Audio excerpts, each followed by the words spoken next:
El veredicto le damos el pase al doctor Jaime del Castillo en la plataforma de televisión. Doctor, bienvenido.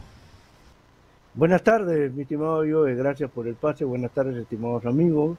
Antes que todo, mil disculpas por la no emisión del programa el lunes pasado. Resultó pues que a último minuto no teníamos la conexión, ¿no?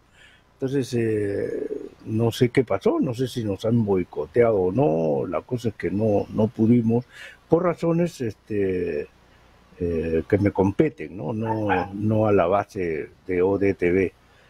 Entonces, la disculpa del caso. En esta oportunidad mi equipo estaba hace 2 horas ahí con las armas antiaéreas, tierra-aire, para ver que no suceda lo mismo del lunes anterior. Y bueno, ya estamos conectados, les agradezco. Estamos a lunes 3 de abril del año 2023. Y les traía un tema que es el corazón mismo del sistema, ¿no? Y que es el debate mismo ideológico, inclusive de filosofía política o de teoría política, que alimenta el actuar del día a día político, ¿no? Entonces, el título que habíamos puesto y que mantenemos es Ideología de la Bestia, es el revés de la medalla de la ideología del individualismo que ha destruido la República Peruana. Porque eso es lo que está pasando, ¿no? Estamos con una república destruida, en escombros, prostituida, tumbada, derruida, no solamente por los huaicos, sino también por los huaicos políticos, ¿no es cierto? Y como subtítulo habíamos colocado: el politólogo de derechas, Alberto Vergara, sin vergüenza alguna, afirma que el Perú es la mejor democracia inclusiva del mundo. Ustedes lo van a escuchar, ¿eh? No es un invento de Jaime del Castillo. Él lo dice en una conferencia, en público lo dice, que el Perú es la mejor democracia inclusiva del mundo y que tenemos un pacto para el crecimiento económico. Lo van a escuchar, o sea, no es una broma. Él dice que tenemos un pacto para el crecimiento económico, ¿no? ¿Qué tal pacto con Piura inundada, ¿no? Con mi Lambayeque inundado, la libertad destruida con huaicos, tumbes, es decir. Y el otro subtítulo era: el absurdo, contrasentido y etapa ideológica es afirmar la necesidad de una república individuo donde prime el yo emancipado sobre la sociedad y gobierno. Y es lo que propone el politólogo de la Universidad del Pacífico, porque él es profesor investigadora en la Universidad del Pacífico, una de las más exclusivas del Perú, una de las más chic, una de las más pitucas de Lima, una de las más superadas de Lima. Sin embargo, este señor, un descarriado ideológico y teórico político, habla tonterías y es el profesor principal de investigación. Imagínense, si la del Pacífico está así, ¿no? Perdida con absurdos y con don nadies filosófico-político, ¿cómo está el resto, no? Entonces, porque lo van a escuchar, ¿eh? No es que esté inventando cosas, repito, lo van a escuchar. Él habla de un yo emancipado, habla de una república individuo, habla de una república sociedad, ¿no? Entonces, este fundamentalismo de derecha, que es la teoría individualista, es lo que sustenta, es el marco teórico de esta dictadura de Dina Boluarte. Sobre estas ideas de Alberto Vergara y sus amiguitos, que son cortaditos por la misma tijera, sobre estas ideas de derecha se sustenta ideológicamente este gobierno, esta dictadura y este parlamento golpista de William. Entonces no es moco de pavo, claro. Esto no lo van a poder hablar pues loros parlanchines, ¿no? Que cogen el micro y hablan tonterías, o los conspiranoicos internacionales que aquí en el Perú abundan, ¿no? Hay una legión de conspiranoicos internacionales, ¿no? Cualquier mequetrefe agarra un micrófono y comienza a hablar de los Illuminati, que los alienígenas, y hablan estupideces del campo internacional. Y la gente que no tiene cultura a veces se come esas cosas, ¿no? Y están descarriados, ¿no? Entonces acá no, acá en el Verídico nosotros hablamos ciencia política, hechos probados y trabajado profesionalmente, porque yo tengo maestría en ciencia política, no soy como la fiscal de la nación que no se sabe hasta dónde, si es que tiene o no, ¿no? Su tesis de maestría y doctorado. Muy bien, entonces nos vamos al desarrollo del tema, diciéndoles que el Perú en este momento, decíamos, está con la República destruida, tumbada, caída. Hay un Estado de Derecho mínimo, hay un Estado de Derecho de emergencia que solamente está funcionando a nivel UCI, ¿no? Para ciertos casos que den la apariencia de que estamos respetando la Constitución política, para algunos procesos que no rozan con la política, ahí sí hay Estado constitucional, ¿no? Hace unas horas, el vocal supremo César San Martín, que ya se fue para el otro lado, obviamente, acaba de confirmar los 35 meses de prisión contra Pedro Castillo, y esa es una consigna política. Desde César San Martín, muchos juristas y hombres de derecho, me incluyo, lo teníamos por todo lo alto, ¿no? Como la voz juris, ¿no es cierto? Como el hombre que hablaba derecho y que académicamente era impecable y que como juez, bueno, había condenado a Fujimori y era pues un bastión de la juridicidad republicana, pero de un tiempo a esta parte se pasó al lado oscuro y es un golpista más. Se ha puesto al lado del fascista, actual presidente del Poder Judicial, Arévalo Vela, ¿no? Porque está clarísimo que la detención de Pedro Castillo es ilegal. A él le levantaron las armas los policías fascistas siendo presidente constitucional en funciones. Y hasta ahora ni esta fiscalía, ni el Poder Judicial, ni nadie dentro del Perú autorizado ha logrado establecer la existencia de delito de golpe de Estado. Uno, de delito de conspiración, no hay. De delito de rebelión, no hay nada. Entonces, Pedro Castillo, hoy, 3 de abril, es un preso político. No hay ninguna legislación penal que ampare la prisión de Pedro Castillo, señor César San Martín, con todos los títulos que usted tenga. Señor César San Martín, con toda la experiencia que usted nos vende como juez supremo y profesor universitario, pero usted está cometiendo, me parece, varios delitos a mantener a Pedro Castillo preso. Ya lo dijo además un monstruo del derecho penal, y aquí en el Verídico lo comentamos. Nos referimos al gran maestro Eugenio Raúl Zaffaroni, considerado el mejor penalista de Argentina, de Sudamérica, y uno de los baluartes del derecho penal sudamericano ante el mundo, que ha sido juez, ha sido legislador, ha sido miembro de la Corte Interamericana de Derecho, y usted, señor César San Martín, no tiene los pergaminos que tiene el gran maestro argentino Eugenio Raúl Zaffaroni en materia penal y de trayectoria.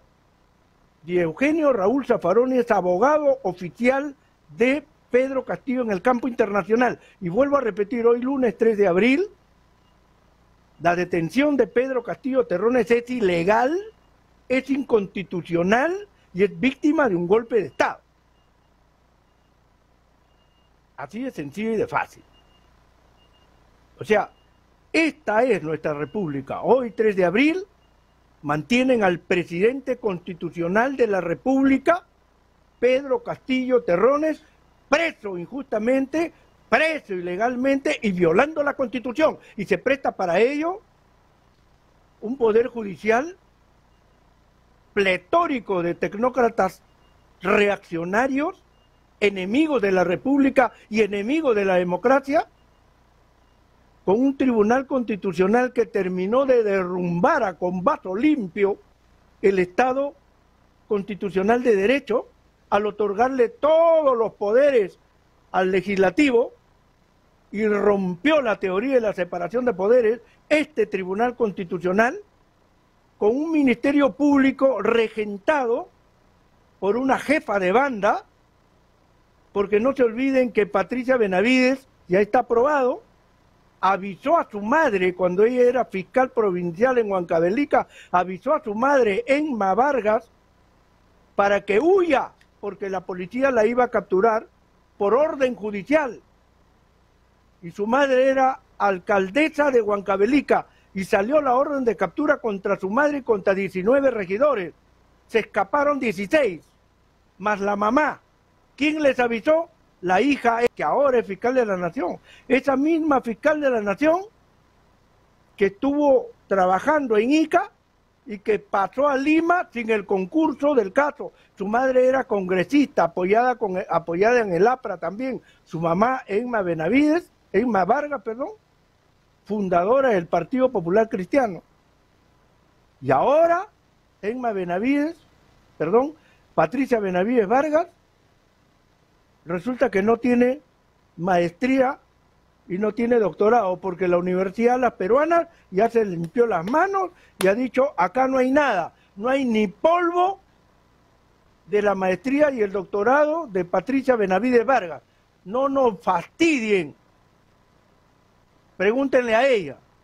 Y Patricia Benavides hasta el día de hoy no quiere enseñar ni quiere mostrar tesis alguna de maestría y doctorado. Y la Junta Nacional de Justicia, en vez de haber solicitado una reunión de emergencia extraordinaria de la Junta Nacional de Justicia en mención, para con único punto destituir a la fiscal de la Nación, pues mantiene esta república tumbada, derruida, en UCI, una república nuestra violentada, escupida, pateada, avaleada, gaseada por los golpistas.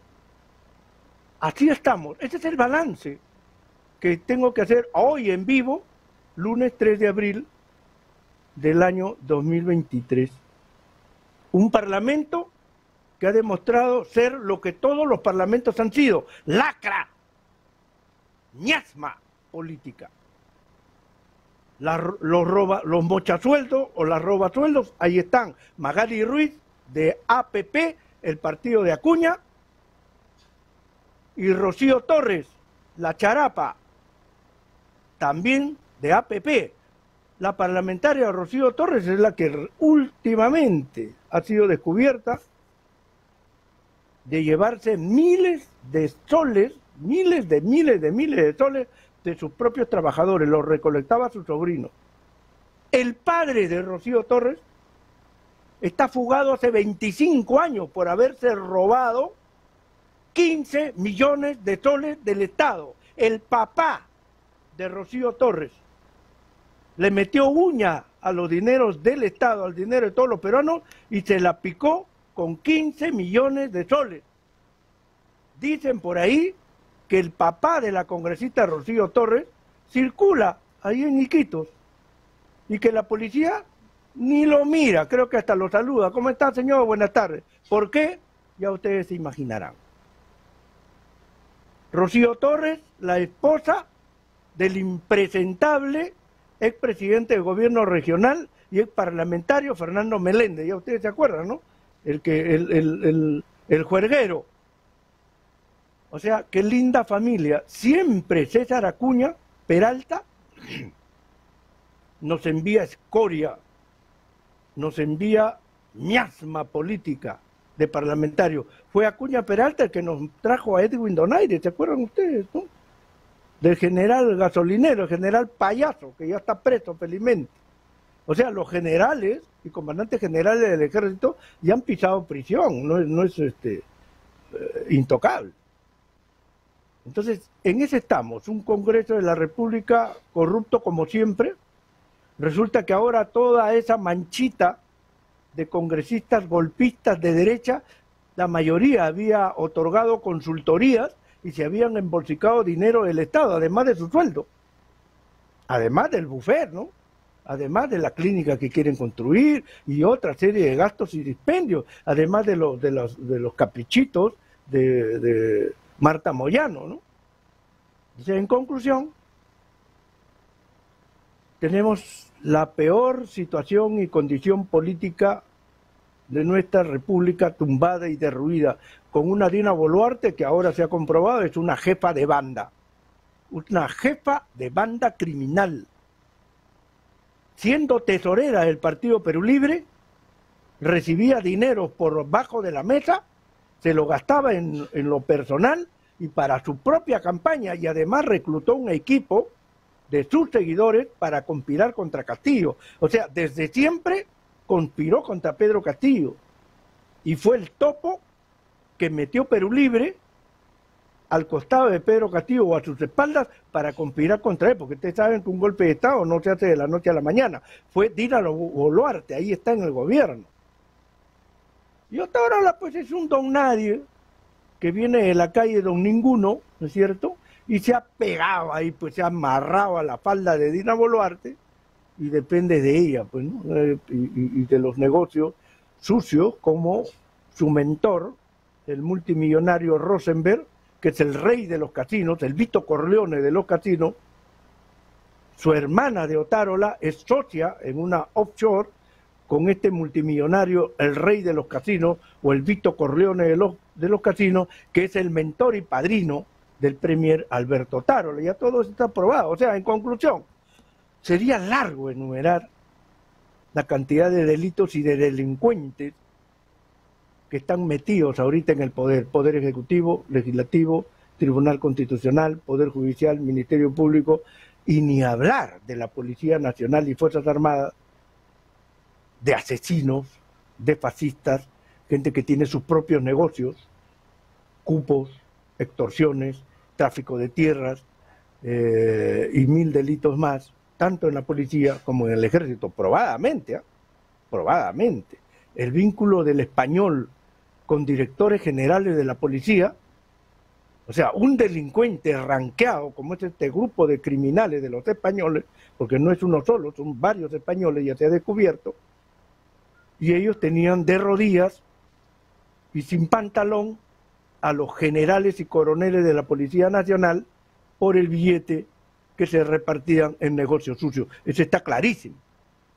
Y los españoles criminales son los que se habían atrevido a colocar quiénes y quiénes iban a ir en las comandancias generales y quiénes iban a ir a tales regiones, y lógicamente estamos hablando de repartija criminal. Vamos a ver qué pasa con la fiscalía, aunque lo dudo, teniendo una fiscal de esas perlas, ¿no? Muy bien, vayamos a lo nuestro, al tema, ¿no? Ya hemos dado una pintura de cómo está nuestra república. Entonces, Alberto Vergara es un politólogo de derechas, es el cerebro, es la niña bonita de la derecha, y él es el que alimenta ideológica y teóricamente al gobierno de turno, al parlamento, ¿no es cierto? Y la tesis de él es bien traída de los cabellos, ¿no? Por no decir estúpida, ¿no? Porque él habla de que hay una república sociedad, una república individuo, una república gobierno. Eso son tonterías. Y les digo, ¿por qué? Porque la república es un régimen o es una forma de gobierno que se trajo abajo a la monarquía. O sea, la república es enemiga de la monarquía. Inclusive le cortaron la cabeza a un rey, recuerdan ustedes, Luis XVI, y también a María Antonieta. La pasaron por la guillotina. El símbolo de la república no es la bandera francesa. El símbolo de la república es la guillotina. creada por Guillotín en Francia. El símbolo de la República son los cañones de Napoleón Bonaparte, el primer soldado de la República. O sea, la República no se hizo con pañuelitos blancos, ni con besitos y abrazos y maquillaje, no, no, no. La República se hizo con cuchillo en mano, fusil en mano, bayoneta calada, cañones tronando y tomando plazas y calles de París para el mundo. La República se hizo con sangre regada para traernos abajo el régimen estamental y de castas que la monarquía había instaurado por siglos en Europa. Y recuerden ustedes que la primera república en el mundo es la que surgió el 14 de julio de 1776, antes de la Revolución Francesa, 14 de julio de 1776 en Estados Unidos, con el soldado granjero George Washington. Él era un granjero, él tenía su granja, se casó con una viuda rica, tenía sus granjas y se unieron entre los vecinos, ¿no es cierto? Y formaron el ejército continental, que no eran sino granjeros, que hacían guerra de guerrillas, ¿no?, ante el poderoso ejército inglés, y lo lograron votar, expulsar de Estados Unidos, y levantaron su república norteamericana, con George Washington, que era enemigo de los partidos políticos. El primer presidente de los Estados Unidos fue George Washington, y él dijo que la república debe cuidarse de los partidos políticos, porque los partidos políticos traían división al país, y eso es lo que esa es la maldición de la república, los partidos políticos. Anoten lo que estoy diciendo. Entonces la república surge para traerse abajo los órdenes estamentales en la sociedad y la sociedad de casta. Para la república no hay privilegiados, para la república existe un colectivo. Por lo tanto, para la república no hay el individuo, existe la persona humana, porque la persona humana es sujeto de derechos y de deberes. Y la persona humana se entiende solamente en vinculación social, dentro de un colectivo, dentro de una sociedad, dentro de una nación. A diferencia de la ideología del individuo o del individualismo, el liberalismo, que considera al individuo alejado del grupo social. En la ideología individualista se privilegia a ese individuo, porque el individuo se refiere a persona, animal o cosa, a ese individuo que, alejado de su grupo, logra sobreponerse por violencia, por astucia, por traición, por malas artes o por lo que sea, pero logra distinguirse del resto. Entonces la ideología del individualismo es enemiga de la república. Y en la república no puede haber esas tonterías que dice Alberto Vergara de república individuo, república sociedad, república gobierno. Oiga, esa es una estupidez lo que dice ese señor. No entiende bien, no ha entendido bien sus clases de teoría política. Y está engañando a sus alumnos y engañando a la gente. La república aplasta al individuo. ¿Por qué? Por el principio fundamental de la igualdad en la república. Cuando hablamos de igualdad, libertad, igualdad y fraternidad, fraternidad, igualdad, libertad, esos tres principios sagrados de la república, entonces eliminamos el concepto del individuo.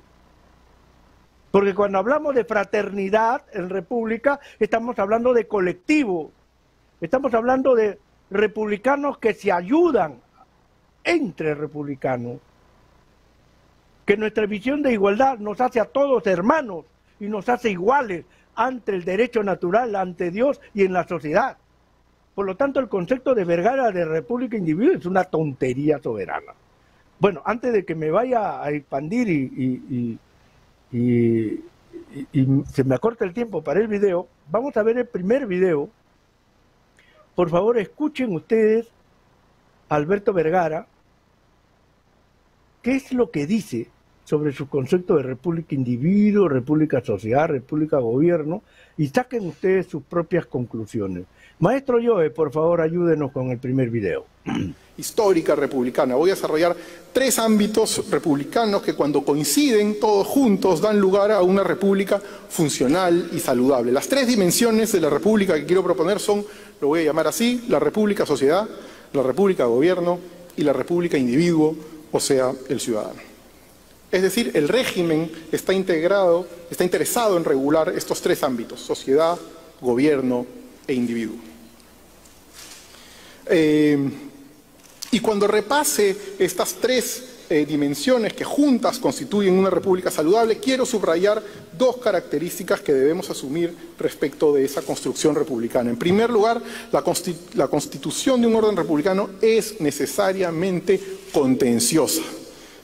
Se construye desde el pleito y además no deja de generarlos. En segundo lugar, quisiera subrayar que esa construcción, asentada en estas 3 patas que he mencionado, además de ser contenciosa, es indeterminada. Se avanza, se retrocede y, sobre todo, nunca se acaba. Las prácticas estamentales heredadas de la colonia sobrevivirán por mucho tiempo y más de uno dirá que rigen aún hoy. El libro reciente de Pablo Whipple, La gente decente de Lima y su resistencia al orden republicano, es un excelente estudio de la tensión o abierta contradicción entre el universo social colonial y la ley universal republicana. El trabajo muestra cómo el concepto de decencia era el instrumento ideológico que amalgamaba estos 2 mundos contrapuestos. Es decir, ya no había una república española y otra de indios, pero debajo de la universalidad de la ley estaban las familias y personas consideradas decentes y el resto. No hemos tenido la experiencia de la república gobierno más que de manera intermitente. La mayor parte del tiempo no pudimos disfrutar de esa básica regla republicana y más bien fuimos, en suma, tutelados. Es importante recordar estas tendencias históricas no porque escondan en ellas algún tipo de destino sombrío, de designio reñido con la libertad, sino porque resalta que las dificultades por superar son muy grandes, que las fuerzas que nos atraen hacia la tiranía son vigorosas. La construcción de este república individuo tiene que entrar en una sinergia, en una simbiosis con la república gobierno y la república sociedad. Es de esa conjunción que podemos construir una república sana. Es una consideración individualista. Creo que el objetivo está en construir esos yos autónomos, saludables, emancipados. Pero la vía para construir ese objetivo individualista, la vía no lo es. La vía requiere de lo común y de lo institucional, que es siempre un pacto social para construir ese yo emancipado. Creo que en el Perú hemos tenido en los últimos años un pacto, un consenso, que es el de el crecimiento económico. La prioridad ha sido engordar el PBI. Finalmente estamos hablando de un proceso muy reciente, no solo en el Perú, globalmente. En 1900, o sea, hace nada, no había un solo país en el mundo que tuviera un régimen democrático tan inclusivo como el que tenemos hoy en el Perú. Y por lo tanto, Disculpe que me ría, creo que ustedes también se están riendo, ¿no? Dice que el Perú en el mundo ha tenido la mejor democracia inclusiva. Oiga, están matando a los aymaras. A las mujeres aymaras las han maltratado aquí en la Plaza San Martín ante nuestros ojos. Le han disparado bombas lacrimógenas al pecho. Les han dicho que son peores que bestias. Con un ministro de Estado. Y este señor está descarriado ideológica e intelectualmente. Dice que tenemos la democracia más inclusiva. Entonces no existiesen 65 muertos. En Francia, hace más de un mes, que están saliendo millones de franceses a protestar contra Macron. Ese empleado de la bancocracia europea, de los Rothschild, y que se ha disfrazado de izquierdista, ese Macron, está siendo repudiado por las masas francesas sin un solo muerto. Pero aquí en el Perú ya no vamos a 70 muertos, acabamos de llorar el asesinato de Rosalino Flores, un jovencito que apareció por ahí y vino un policía fascista y le clavó perdigones con bolas de acero, destruyéndole el pulmón y el corazón. 2 meses de agonía de Rosalino Flores. Quilla ha sido asesinado a golpes, a patadas, a puñetes, a barazos. Recién acaban de enterrarlo. Y este mequetrefe de la derecha viene a decir que el Perú es la mejor democracia inclusiva del mundo. Eso es lo que tiene la Universidad del Pacífico como gran investigador y teórico de la derecha. Y no solamente eso, ha dicho que aquí en el Perú tenemos un pacto para el crecimiento económico y el crecimiento del PBI. Oiga, ¿dónde? ¿Cuándo? Adora la Constitución de Fujimori y Vladimiro Montesino, la Constitución del 93. Porque el crecimiento económico y el PBI es de los grupos multimillonarios. En el programa inmediatamente anterior del Verídico, ustedes escucharon al maestro Gonzalo Portocarrero, sociólogo de lujo, que ha enseñado en diferentes lugares del mundo, ha escrito obras brillantes que les invito a leer, y él ha dicho bien claro, en un programa, aquí en el video que envié, en un programa televisivo en Canal N, les dijo, ¿no? Este crecimiento económico es para los grandes grupos de poder, porque el pueblo no siente su mejoría alguna. Se ha vuelto más pobre, más miserable, la pobreza continúa, mientras los multimillonarios, las grandes transnacionales, ellos sí se llevan todas las utilidades de ese PBI y de ese crecimiento económico del que habla Alberto Vergara hoy. O sea, vivimos sobre engaños, ¿no? Sobre pillos de la política y de la politiquería y pillos intelectuales también, pues, ¿no? Porque venir a vender república a individuo, ¿qué estupidez es esta? La república es igualdad, fraternidad, ¿no es cierto? Y libertad. El individuo no existe en la república. Por eso él se queja, dicen, la república siempre es pleito. ¡Claro, pues! ¿O usted creen que los monarcas iban a dejar el poder diciéndote, hola, toma, te doy mi silla de poder? Tuvimos que sacarlos a cañonazos. Tuvimos que sacarlos con la bayoneta, con los fusiles, asesinando y matando y devolviendo golpe por golpe. Solamente así se hizo la república. Pero llora Vergara, ¿no? La república es pleito. Oiga, ¿qué no quiere agarrar de idiotas? Él quiere formar un régimen aristocrático dentro de la república y nos cree tontos, nos cree que nos chupamos el dedo. Entonces, mis estimados, está clarísimo, ¿no? Este señor nos quiere vender gato por liebre, ¿no? Nos quiere engañar. Pero felizmente que aquí hay personas que también somos politólogos como él. Yo soy de San Marcos, a mucha honra y mucho orgullo. Y estoy obligado a devolver al pueblo lo que la nación me dio a través de una educación de calidad en la Universidad Nacional Mayor de San Marcos y después hice mi maestría.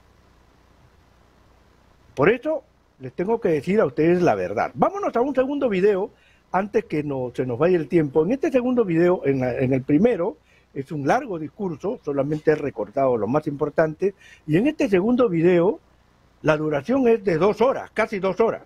Es una entrevista con el periodista Pedro Salinas y Alberto Vergara. Ya he tenido que visionar las 2 horas y hacerles el corte de las ideas más importantes.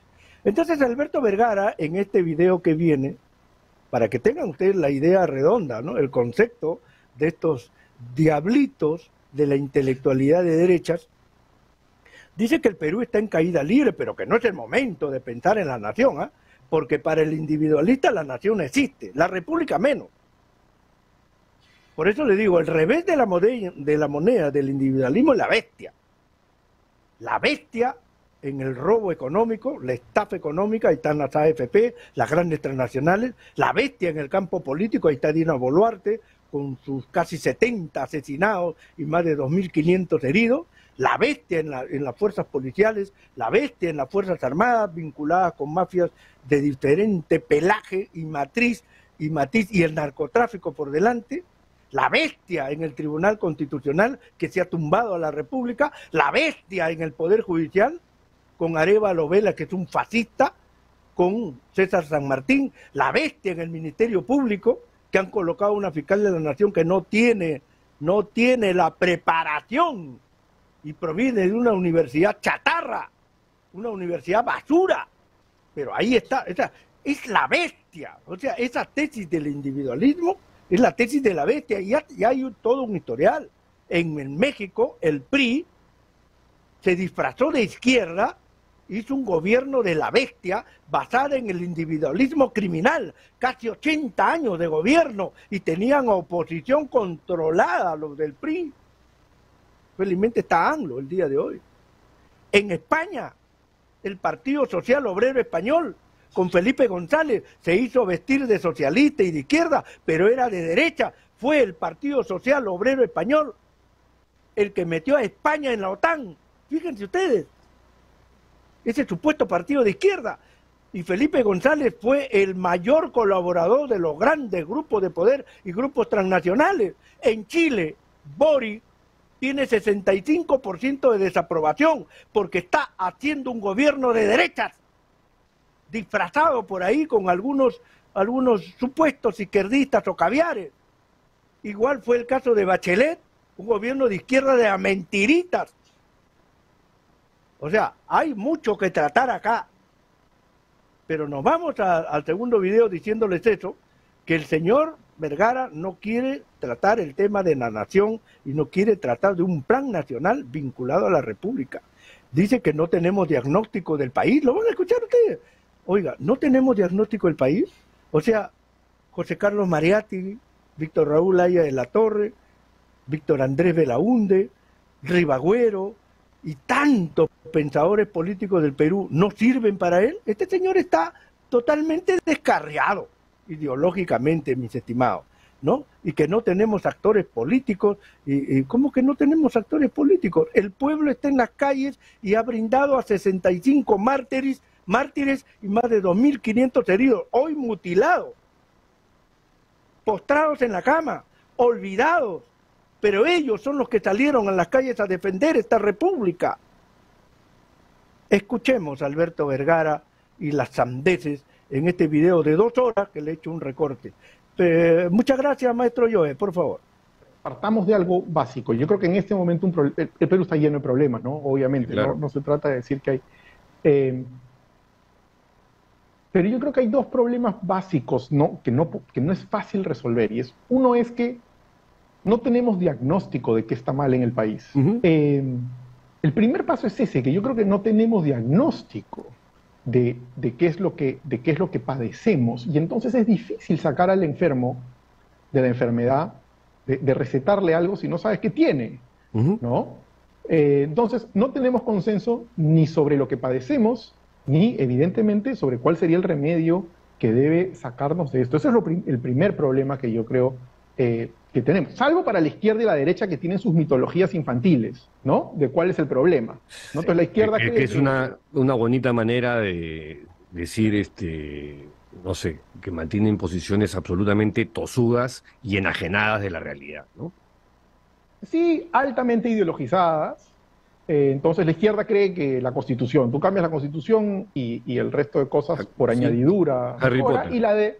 Y la derecha siempre ha creído este análisis que yo alguna vez he llamado el caudillismo analítico, ¿no? Entonces tú sacas a Castillo y todo mejora, o sacas a Humala y todo, como creían antes, ¿no? Humala era el culpable de haber desacelerado la economía del país, ahora es Castillo el culpable de todo. Entonces tienen esta ilusión de que cambiando a la persona equivocada soluciona los problemas. Son 2 formas infantiles de comprender el Perú, ¿no? Exactamente, ¿no? Pero bueno, entonces déjame decir lo que creo que es el segundo problema. Y es que no tenemos actores políticos. O sea, lo que tenemos son aves de paso, ¿no? Que solo piensan en el corto plazo, ¿no? Entonces, para tú plantearte algún tipo de pacto, de acuerdo, tú necesitarías actores, pactantes, digamos, que puedan plantearse el mediano plazo, pero solo tienes, pues, pirañitas del día a día, ¿no? Entonces, la debilidad de los liderazgos es patente y es muy grave, es un intento de golpe de Estado por la vía de la anulación, de la desaparición forzosa de lo más pobre y excluido de tu ciudadanía. Sí. O sea, ¿cómo cojones quieres que esa gente no esté recontrasada? ¿No? No, ¿Qué crees cual, que le, tal cual. ¿Y qué crees que le va a retirar el apoyo a Castillo? Pues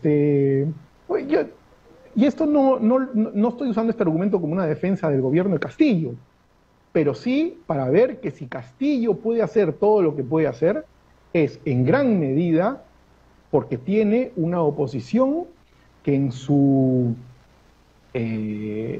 a la oposición de primera generación, llamémosle, a la fraudista, que volvió ilegítimo, es decir, todos ya vimos que no son demócratas.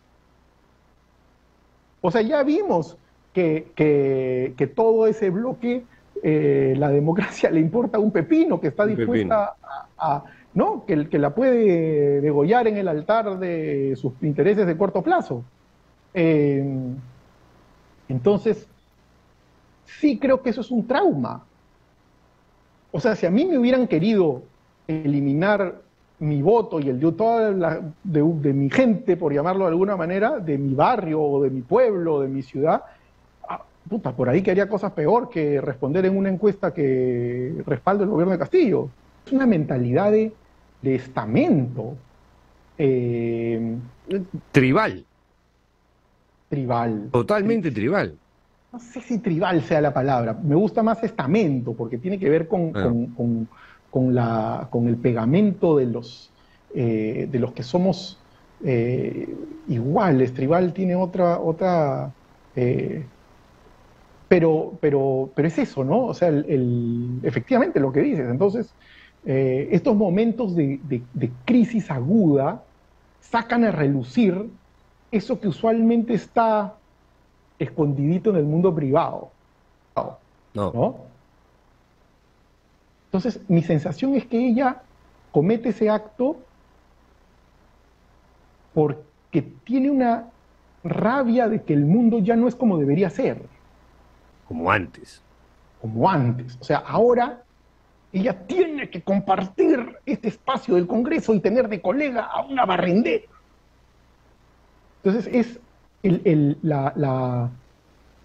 choque de mi mundo político mental con el mundo político real produce la violencia, ¿no? Es poco síndrome Doña Florinda, ¿no? ¿Cuál es el síndrome de Doña Florinda? No sé, pues, ¿te acuerdas de Doña Florinda? Sí, claro, Doña claro. Doña Florinda, ella cree que no debería vivir rodeada de esa vecindad pobre. Ok, es verdad. Ella cree que solamente reconocía como igual al profesor Girafales. Y eso, ¿no? Si pudiera, todos sabemos que no, pero lo que no soporta es vivir en la vecindad con los pobres, y entonces cachetea a don Ramón. Porque proviene de este choque, pues, de mi concepción estamental, jerárquica de la vida, con una esfera pública que institucionalmente es una democracia, donde hay ciudadanos. Entonces, de ese choque surge, pues, la violencia, el rechazo, el miedo, la revancha, ¿no? Y en eso estamos, enganchados ahí, no logramos salir de eso, ¿no? Ahora, pocas veces, no se me ocurre un ejemplo de otro momento en el cual Ejecutivo y Legislativo hayan trabajado comba en mano para destruir los fundamentos de la vida en común. La gran suerte es que finalmente la economía sigue más mal que bien funcionando. Es decir, podríamos crecer más de lo que crecemos, pero mal que bien nuestro crecimiento económico está un poco por encima de la media latinoamericana, nuestra inflación está por debajo de la media latinoamericana, es decir, la situación en términos económicos no se ha descalabrado.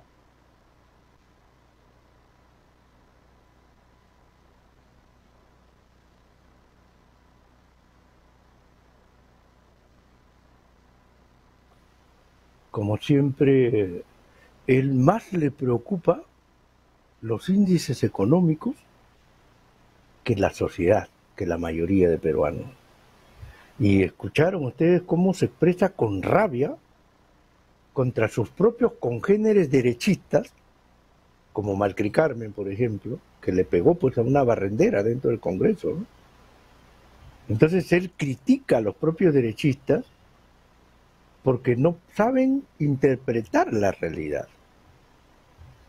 Entonces, el régimen que tenemos ahora es del conjunto de golpistas que vinieron comba en mano a destruir los cimientos de la democracia y de la república. Eso es lo que estamos viendo ahora. Son esos enfermos mentales de derecha que están con la comba en ristre, la república tumbada, y ellos se mantienen ahí en el poder, ¿no? O sea, siguen en su rabia, en su ira, en su impotencia de que los peruanos somos más. Los peruanos republicanos somos más que ese grupete de derechistas que se ha hecho de las palancas de poder. Y este video es de antes de la caída de Pedro Castillo. O sea, para Alberto Vergara no existen los pensadores, los insignes e ilustres pensadores políticos que la misma derecha les ha dado su espacio y su podio y que la izquierda los tiene presentes ahí. Entonces él cuando habla, hay un pensamiento, hay una teoría o una posición infantil, dice él, de la izquierda en el Perú, pero también de la derecha, está hablando de cosas superficiales, epidérmicas, lo cual implica la inconsistencia ideológica, la falta de preparación, ¿no es cierto?, de Alberto Vergara para asumir ser el ideólogo y el teórico político de derecha. Ese señor está como mi alumno, ¿no?, que todavía tengo que corregirle muchas cosas básicas de la ciencia política, ¿no? Por ejemplo, le preguntaría a Alberto Vergara si alguna vez en su vida ha leído a Víctor Andrés Belaúnde y su obra La realidad peruana, la realidad nacional. Porque si él desconoce a Víctor Andrés Belaúnde como un experto en el diagnóstico de los problemas del Perú, y él dice que no se ha hecho diagnóstico en el Perú, significa que es un ignorante, pues, ¿no? Le preguntaríamos a Alberto Vergara si ha leído a Ribagüero, ¿no?, en su tesis, La historia en el Perú, de José de la Ribagüero, donde hace también un diagnóstico de lo que pasa, de los problemas del Perú. Estamos hablando a principios del siglo XX. Le preguntaría a Alberto Vergara si ha leído a Jorge Basadre en su obra Perú, Problema y Posibilidad. Le preguntaría si ha leído a Julio Krottler en la obra Clases, Estado y Nación en el Perú, y muchos libros más. Aparte de las obras que de cajón hay que leer, los 7 ensayos de interpretación de la realidad peruana, el antiimperialismo y el APRA, ¿no es cierto?, y otras obras más de otros pensadores. Entonces el diagnóstico está ahí. Lo que tenemos que cambiar está ahí. Lo que pasa es que esta derecha caprichosa que Vergara critica no quiere entender la realidad. Ellos quieren que su delirio se convierta en realidad, y para eso hay que destruir la república, tal como lo han hecho, y hay que destruir la democracia. Entonces, mis estimados, eso de que no tenemos actores políticos es desconocer la lucha reciente del pueblo surperuano, sobre todo, y sus más de 65 mártires. Es no desconocer o desconocer la cantidad de heridos, 2.000 a 2.500, están clamando ayuda, tendidos en su cama sin ayuda, están mutilados, parapléjicos, han quedado ciegos, algunos inutilizados del brazo, de la pierna, y nadie los atiende. La prensa grande acalla esa realidad. Entonces sí hay actores políticos, o es que la sociedad y el pueblo no es actor político. Por ejemplo, un ejemplo, señor Alberto Vergara. Usted dice que no hay actores políticos. Y yo le digo, ¿y qué cosa fueron esos granjeros norteamericanos, anónimos, que lucharon día con día para expulsar a las tropas inglesas? ¿Eso no es un actor político? ¿Qué cosa fue, señor Alberto Vergara, el pueblo francés que tomó la Bastilla, el torreón de la Bastilla, que era el símbolo de la injusticia monárquica, ¿no es cierto? De la maldita e infinita y brutal injusticia monárquica. El pueblo, sin apellidos y sin nombres, el pueblo tomó la Bastilla, abrió las cárceles, ¿no es cierto?, como un acto de victoria política, el pueblo. Y el pueblo, señor Alberto Vergara, cogió lámparas, cogió picos, cogió palas, cogió tridentes y salió a pelear en las calles de París para derrumbarse la monarquía francesa. ¿Eso no es un actor político? Si no hubiese sido por ese pueblo luchador en las calles, que trajo a su soldado republicano primero, Napoleón Bonaparte, que luchó contra los ejércitos monárquicos y los venció doquiera que vayan, si no hubiese sido por ese pueblo, no hablaríamos de república, y en el Perú nunca San Martín, don José de San Martín y Simón Bolívar hubiesen venido a liberarnos finalmente del yugo español. Entonces, señor Alberto Vergara, lo que yo le diría a un alumno, a uno de mis alumnos de ciencia política, se lo estoy diciendo a usted ahora. Usted está hablando tonterías, usted tiene que volver a estudiar, volver a reeducarse para poder plantear temas, ¿no es cierto?, de sustento ideológico para las derechas de hoy. Porque no hay sustento ideológico. Vuelvo a repetir, la república se basa, es un régimen que se basa en los tres principios: libertad de todos, igualdad de todos, o sea, no hay castas en la sociedad, en una república, y fraternidad, porque la república se ha hecho para ayudar al prójimo. Miren lo que está pasando en este momento en todo el Perú, las inundaciones, llora nuestro corazón, cómo le ha destruido las lluvias y las inundaciones las casas de miles de peruanos, Tumbes, Piura, Lambayeque, y seguimos hasta Lima provincias incluyendo. Pero el Estado, la República, ¿los está ayudando? ¿Está aplicando el principio de fraternidad? No, nunca se prepararon. Los gobiernos neoliberales de Fujimori a la fecha nunca les interesó la prevención, sino el robo sistemático en contra de la mayoría nacionales. Si hubiésemos tenido políticos de verdad y no politiqueros y politicastros de pacotilla, no estuviésemos sufriendo estas inundaciones y estos desastres, cosa que ha sido solucionada hasta por los incas y ha sido solucionada en otros países hace decenas y decenas de años. Correa, el presidente Rafael Correa en el Ecuador, ya solucionó el tema de las inundaciones. Aquí nomás. No tenemos clase política, tenemos ladrones sistemáticos. Bueno, se venció la hora, qué pena, me quedó corto el tiempo. Gracias amigos, espero que les haya servido este programa y nos vemos el próximo lunes. Gracias maestro Joe, hasta el próximo lunes, chao.